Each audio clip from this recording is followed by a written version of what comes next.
Olá, alunos do Júlia Alenquer Fantinelli, tudo bom com vocês?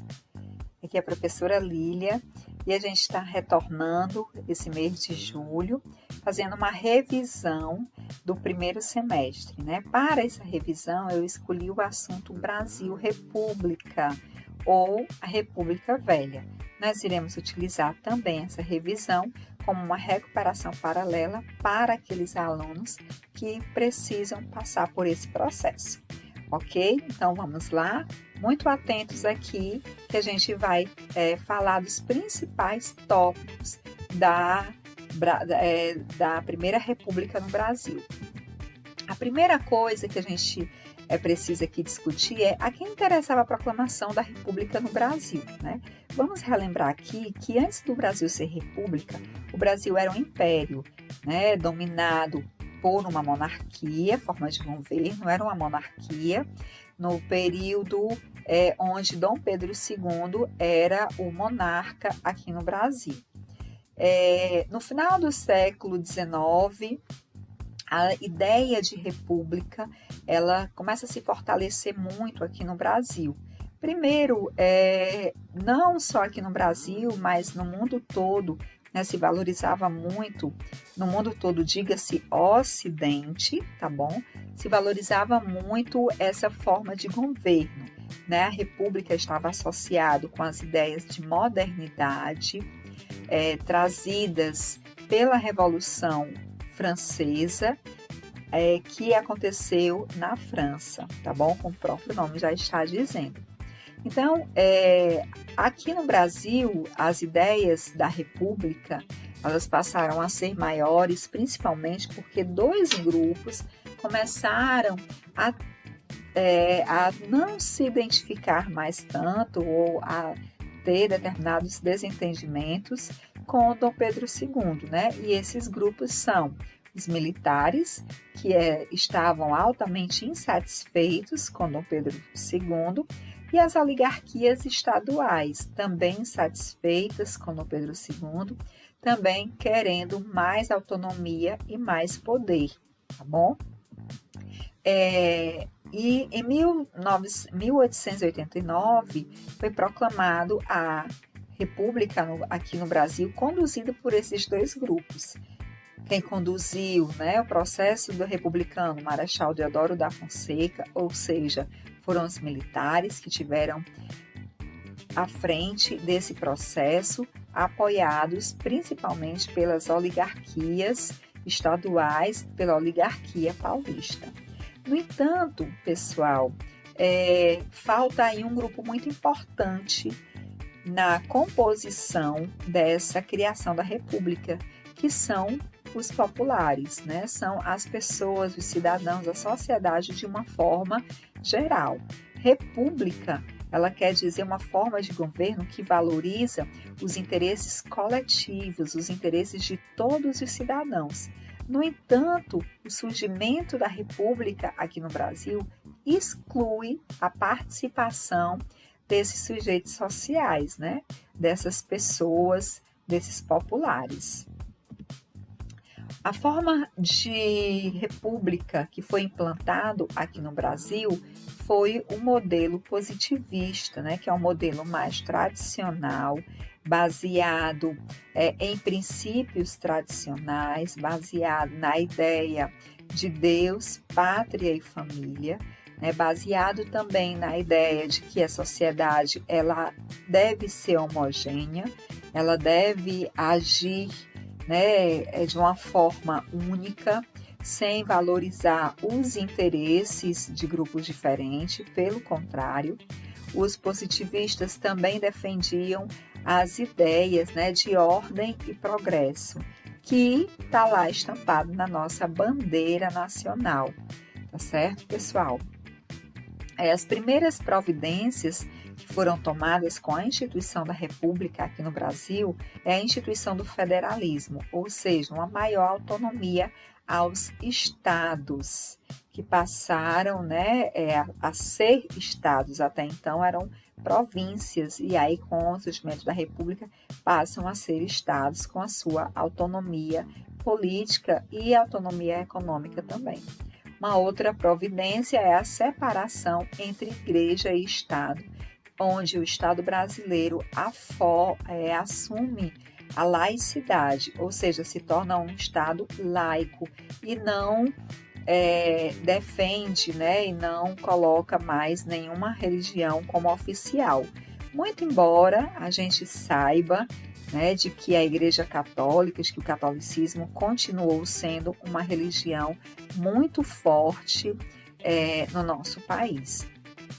Uma outra providência é a criação dos novos símbolos nacionais, símbolos que identificassem esse novo momento que o Brasil estava vivendo, como, por exemplo, a criação de um hino para a República, a criação de uma nova bandeira para o Brasil, né, e a promulgação da Lei da Grande Naturalização, onde todos os estrangeiros que viviam aqui no Brasil tiveram a oportunidade de se naturalizar brasileiros e de, a partir de então, ter também os direitos, né, que eram restritos aos brasileiros.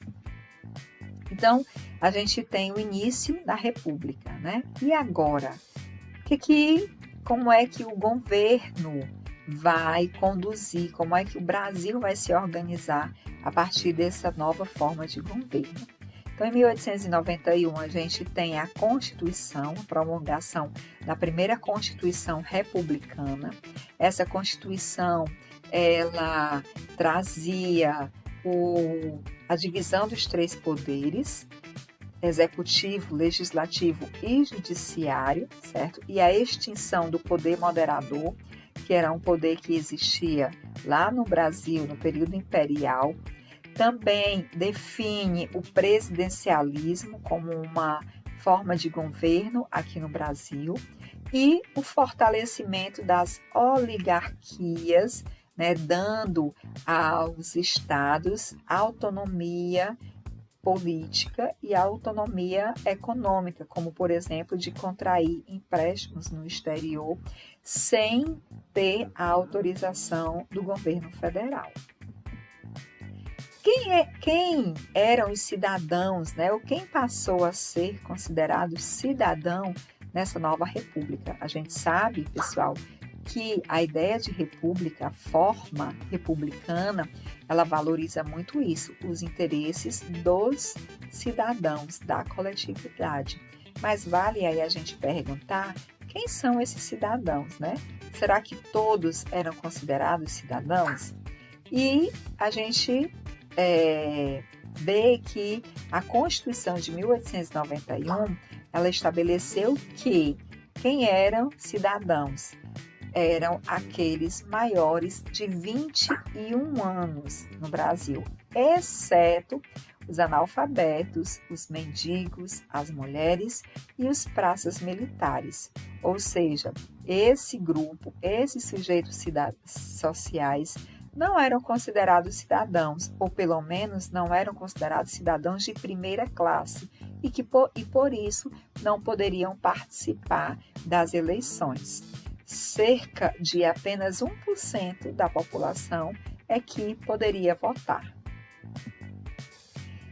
Dentro desse momento no Brasil, né, com o fortalecimento das oligarquias estaduais, a gente tem a República Oligárquica, ou seja, a cena política no nosso país, a República no Brasil nesse momento, ela era conduzida pelas grandes oligarquias estaduais. Então, o poder político durante a Primeira República estava nas mãos das oligarquias estaduais, né? Dos coronéis, dos fazendeiros, dos grandes latifundiários de cada estado.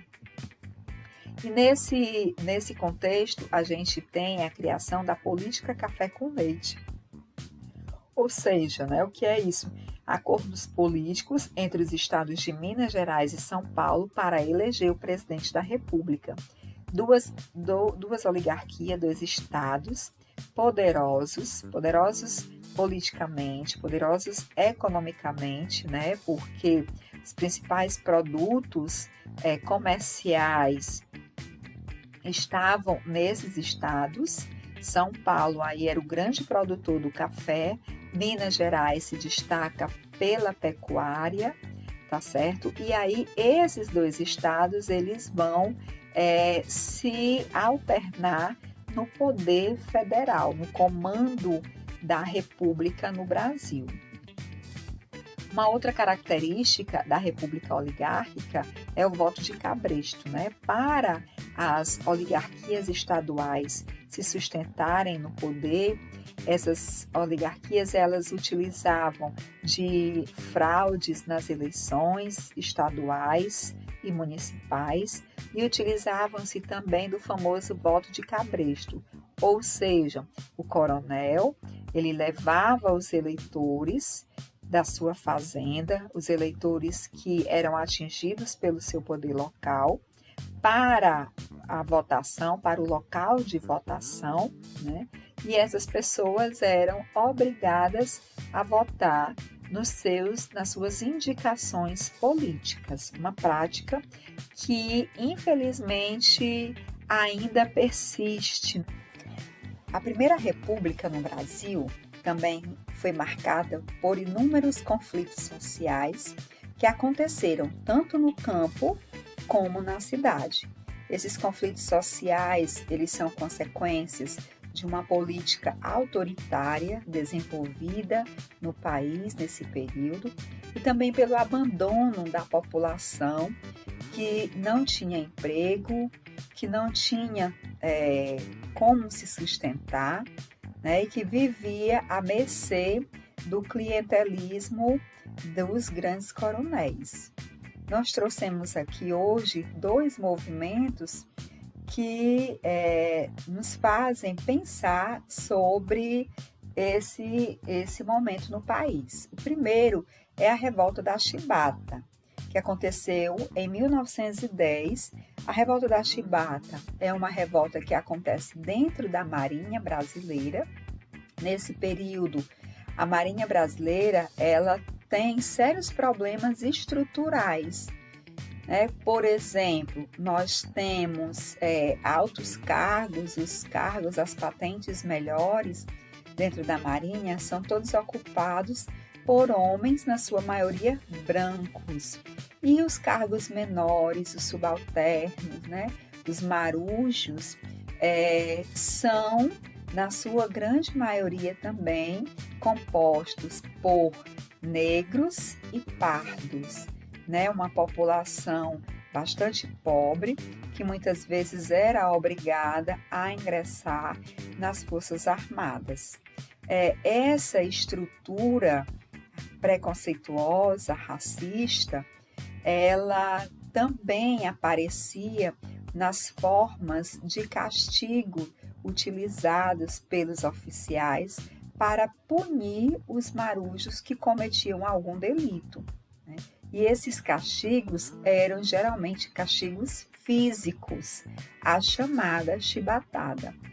Então, os marujos eram punidos em seus delitos, em seus erros, em seus descumprimentos das regras, com chibatadas, 20 chibatadas, 30 chibatadas, dependendo aí do castigo que era imposto a esses homens, Uma herança ainda do Brasil escravocrata. E em 1910, esses marujos, eles acabam se revoltando contra esse sistema e conduzem o que ficou chamado como Revolta da Chibata no Rio de Janeiro. A gente vê aqui nessa imagem vários recortes de jornais que cobriram esse movimento, cobriram essa revolta dos marujos. Aqui mais ao lado a gente também tem uma foto de todos os envolvidos. Os marujos, eles ocuparam barcos de guerra e apontaram os canhões para a cidade do Rio de Janeiro. E o que é que eles queriam, o que é que eles reivindicavam? Eles reivindicavam principalmente os fins dos castigos físicos dentro da Marinha e reivindicavam também melhores condições de trabalho e um salário melhor. Esse movimento demorou alguns dias e depois foi acabado, silenciado, nós podemos dizer assim, pelas Forças Armadas, juntamente com o presidente do país nessa época. Os marinheiros, eles foram inicialmente anistiados, ou seja, foi dado o perdão a eles por participarem, por promoverem um movimento de revolta dentro da Marinha. No entanto, depois de ser concedido essa anistia e do movimento ser totalmente controlado, muitos marinheiros foram punidos, foram presos e expulsos das Forças Armadas, né, por causa dessa revolta. Uma outra revolta que também aconteceu no Rio de Janeiro foi a revolta da vacina, tão conhecida por nós, né? Em 1904, o Rio de Janeiro viveu vários dias de protestos populares que ficou conhecido como Revolta da Vacina. Esse movimento da Revolta da Vacina, ele teve como principal causa, podemos falar dessa forma, a obrigatoriedade da vacina contra a varíola. Nesse período, o Rio de Janeiro e outras cidades do Brasil são tomadas pela varíola, né? Muitas pessoas doentes.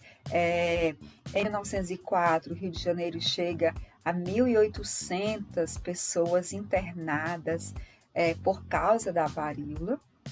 E aí as autoridades políticas e sanitárias, elas tentam traçar um projeto de combate a essa epidemia. E a população, ela se vê obrigada a tomar a vacina, a tomar uma coisa que eles não sabiam direito, né? Haviam vários boatos, inclusive, que se tomar a vacina, depois você iria ter feições bovinas, né? Porque a vacina, ela era feita a partir de vacas que estavam doentes, tá certo? Mas a revolta da vacina, ela não teve como única causa a obrigatoriedade da vacina. É importante a gente salientar que nesse período também houve no Rio de Janeiro um processo de urbanização da cidade. Vamos lembrar aqui que nesse período a capital do país era o Rio de Janeiro, né? Então, o prefeito Pereira Passos, ele tem um projeto de urbanização e de embelezamento da cidade. Para isso, era necessário demolir vários casebres, cortiços que ocupavam o centro do Rio de Janeiro, que deixavam esse centro feio, né, que deixava esse centro não muito interessante para que a elite pudesse frequentar. Então, essa derrubada dos casarões, essa demolição de casarões, ela foi feita depois da expulsão das camadas populares que moravam naquela região. Além do mais, era necessário abrir também avenidas, ruas mais largas, iluminadas, né, para que o centro do Rio de Janeiro se tornasse uma cidade moderna, seguindo os modelos aí das cidades europeias. Então, esse processo feito de cima para baixo, né, colocando a população à margem, expulsando os populares das suas casas, levou a um sentimento de indignação dessa população. Então, essa população já sofrida por essa forma de embelezamento, de urbanização, né, que marginalizava os pobres, que excluíam os pobres, acabou com a notícia da obrigatoriedade da vacina, acabou indo para as ruas e realizando vários protestos populares. A revolta da vacina, ela termina quando o governo federal volta atrás e acaba a proibição da vacina, tá certo? E aí os ânimos voltam a se acalmar outra vez. Então, pessoal, a nossa revisão fica por aqui. Gostaria de pedir a vocês que vocês fizessem com bastante atenção a nossa atividade e nos encontraremos na nossa próxima aula.